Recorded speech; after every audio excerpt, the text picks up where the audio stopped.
Hey everybody, welcome back to my channel. Tonight I wanted to share with you guys my October reading wrap up. So I did not read a whole lot in October. Like I had said in a previous video, we were on vacation for about 2 weeks. We spent a lot of time with friends and I spent a lot of time running around. We were sleeping in a tent. So anyway, I did not get a lot of reading done, but I did read 4 books. I DNF'd 3, and then I unhauled at least 1 that I had intended to read and never did. So let's get into that.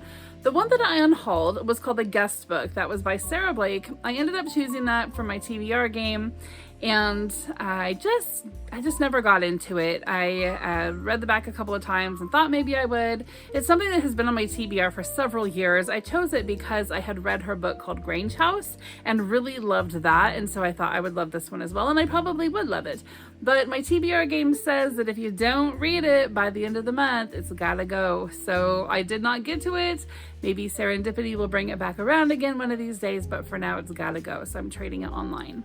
My 3 DNFs were all related to Samuel Pepys. I talked about this a couple of months ago, and I don't know if you remember, but I said you got to be careful about reading about the people that you admire because you may not like what you read. I was reading his biography by Claire Tomalin, and then also I had 2 versions of his diaries. The actual diary and then an illustrated version of his diary, illustrated with pictures both from his own collection and just from other contemporary sources. And I got about 50 or 60 pages into his biography, and then I decided I was going to put it down and start reading the diary for a little bit before I came back to the biography. So I started reading the illustrated version, and it has a little introduction, and in there the writer was talking all about the affairs of Samuel Pepys and all of the times that he ran around on his wife. And so then I started doing a little more digging online and just reading about his very disgusting runaround romantic life, and more excerpts from his diaries. And the bottom line is, it's one thing if you made a mistake. You know, you were going through a hard time, you ended up, you know, messing around on your partner, and you've come back, you've asked forgiveness, you're starting over, you have some sorrow, you feel bad about it. But this guy, like, flaunted it. He was all over the place with all kinds of people, and it was no big deal. And his biographers are treating it like it's no big deal, and it's a big deal, and it just, bleh. I couldn't stomach reading about him anymore. I lost all respect for him. Did not want to read about Samuel Pepys and his gross love life and some other just gross things about him. So I ended up getting rid of all 3 of those books. DNFing, and Samuel Pepys is off my list of people that I even care about reading about anymore. All right, so the 4 books that I did read. So this first one is called Drawn from New England by Tasha Tudor. This is one that I chose from the TBR game, and it's a real short book, and it's full of photographs and illustrations, and, you know, because she was an artist, and so all of the, or a lot of the illustrations in here are things that she did. There's some color photographs and then also some black and white photographs. And then the story is basically told by her daughter, Bethany. It was published in 1979. So at that time, Bethany was a pretty young woman, probably just like maybe late 20s, early 30s.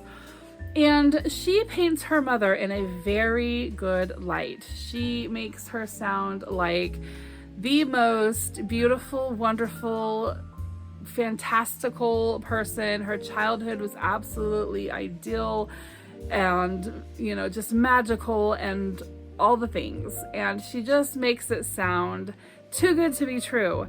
And anyway, it is the story of Tasha Tudor and how, you know, the different ways that she just made a very interesting and eccentric home for her children. She was very eccentric. I don't know, what's another synonym for that? But she's always been somebody that I admired, not so much for her own character, but just for her style and her artistic ways.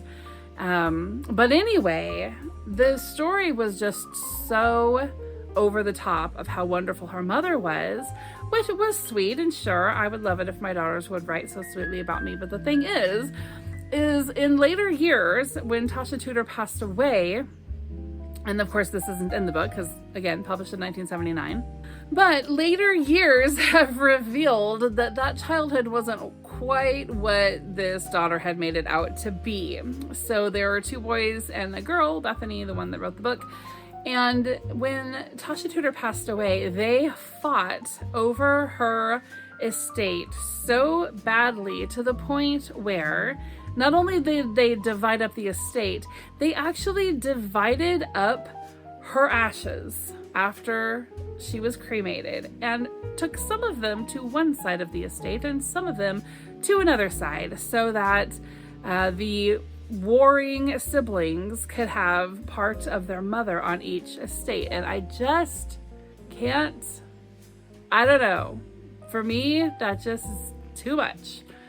So if that offends, I apologize. I mean no offense, but that sounds like too much. Yeah. Anyway, they fought over the estate, and in all of that, the daughter and sons are quoted as saying that their mother was too eccentric, she was a little crazy, she wouldn't grow up, she couldn't be a good mother to them because she couldn't face the reality of adulthood, that she lived her life in a childlike state so much that they, never really had somebody that acted like a parental authority. All kinds of things like that.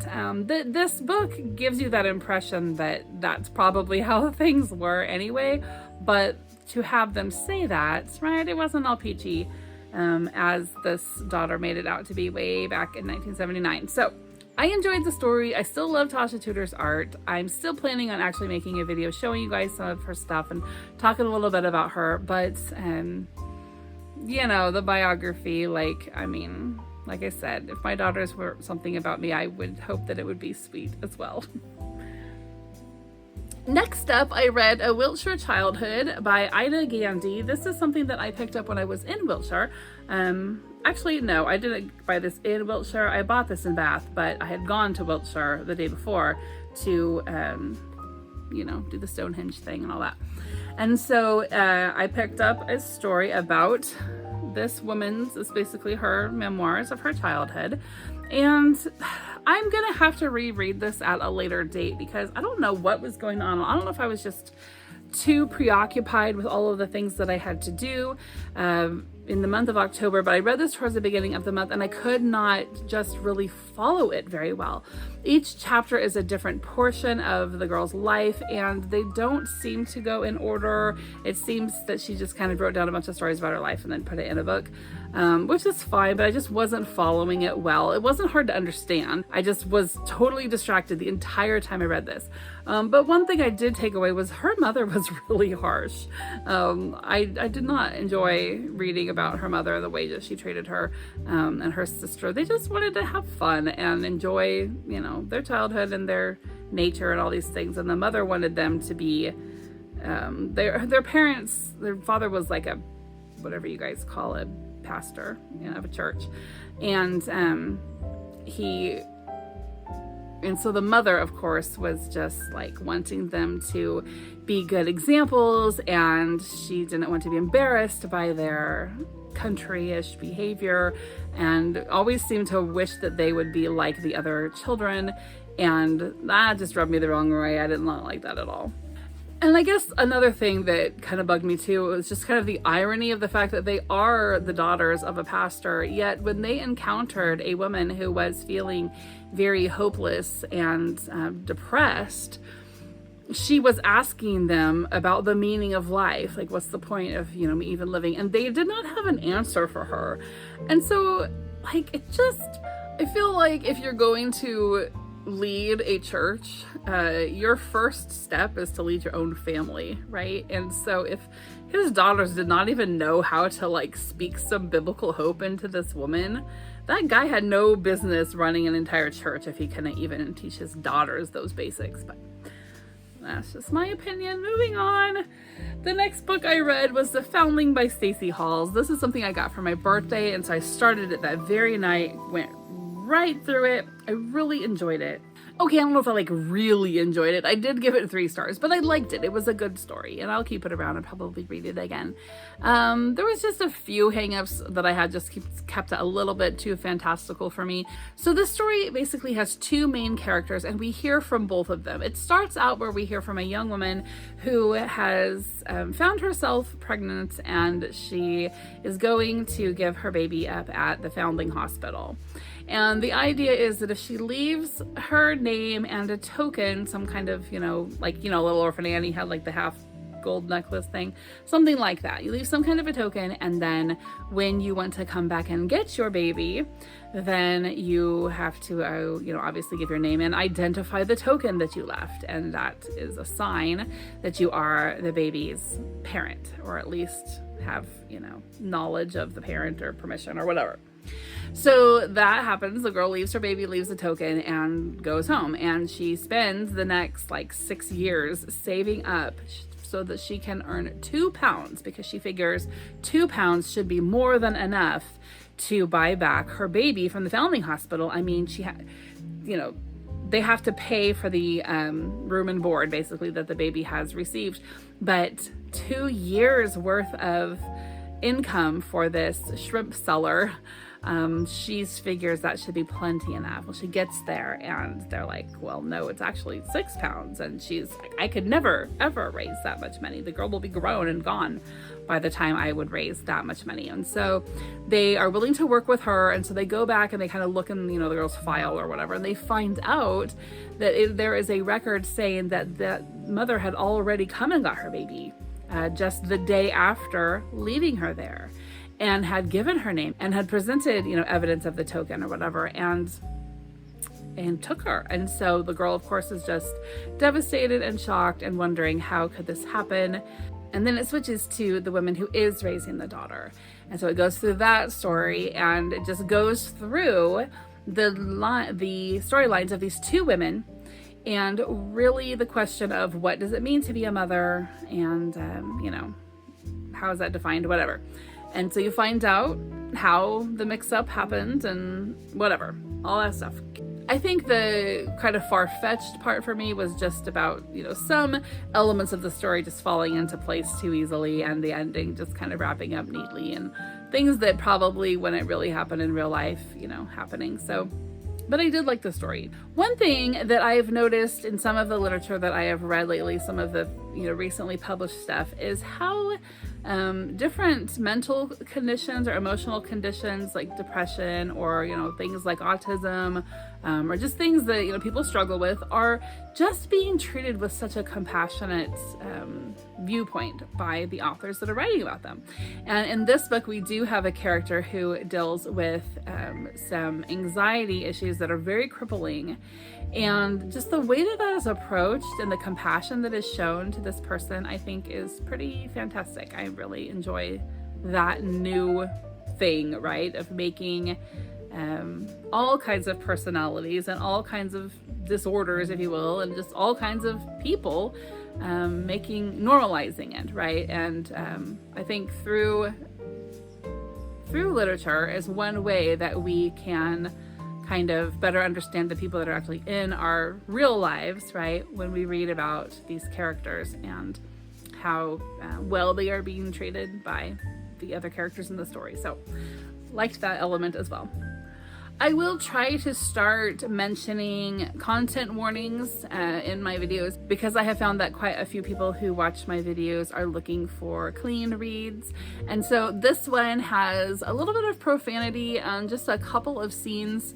It's harsh profanity, but it's also one of those, I always say the profanity is especially irritating when there's not really a reason for it. People just run in their mouths. In these scenes, I think that it is put in there to help you understand the harshness of the scene and of the characters in the scene. And so just be aware of that. But other than that, it was a pretty clean read and I did enjoy it. All right, and then finally, the Brontes went to Woolworths by Rachel Ferguson. This is one that I just talked about in my last video. I just chose it from the TBR game Cup a couple of days ago and decided to just go ahead and jump into it, and ended up finishing it the night of October 30th. I did not enjoy this book as much as I thought that I would. It is just really out there. It's an eccentric sort of book, but not the cutesy eccentric, you know, like Alice in Wonderland is a cutesy eccentric book. It makes you want to jump into the story and go along with Alice on all her fun adventures. This is like a weirdo eccentric book, like delusional behavior. So this family of women, there's the mother, 3 daughters, and then they have a couple of different like nannies, I guess, one at a time, but it sounds like they've been through quite a few already as well. But there's 2 specific ones that feature in the story. Anyway, the 3 daughters and the mother all kind of live in sort of this fantasy. They have like these corporate like hallucinations, maybe conversations with imaginary friends, and they all make a game of it. And I think it's supposed to be cute, but it's really weird. The biggest reason to me why it's weird is these women are snobs. They do not want to invite anyone else into their little circle of imaginary play. And so, for instance, one nanny is just like, she gets fed up because she thinks that this is obnoxious, it's immature, childish behavior, especially on the part of the mother, and that she can do nothing for this youngest daughter to whom she is a nanny and a governess, I guess is the word I'm thinking of. Anyway, she can't do anything for her because she's just doomed because of these crazy sisters and mother that she has. And then the second nanny, governess, tries to join in and is rebuffed because she isn't a part of all of this. And so it just bugs me. So these women have like these imaginary friends, and they're based on people that they have seen either on vacation or that they know like from their community. Like for instance, if like a mayor or, a city councilman or something, they would make up this whole story about them, and they would act out the character of that person and the people in that person's life, their manservant and their wife and whatever. And, well, what happens is in the big, plot twist or something is that they actually meet one of these people in real life, and that person becomes a family friend. They have dinner together, they hang out together, they have conversations together, and that person takes joy in the fact that they have built up this whole imaginary play around him, and so he joins in. And but they don't want to let his wife join in so much, just him. And it's very snobbish, and I don't know, like I just did not enjoy this story at all. It is so weird.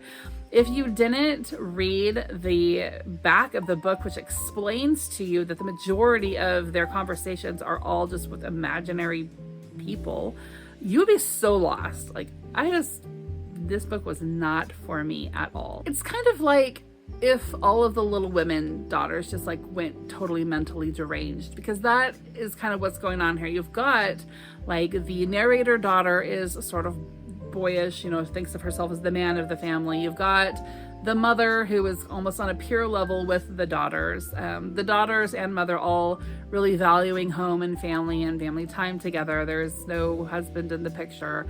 And so it kind of resembles Little Women, but like Looney Tunes out there. It's like a hallucinatory mess. Do not recommend. So that's it. That's my October reads. Hoping for a better month next month. Hope everybody's having a great weekend, guys. I'll see you soon. Bye-bye.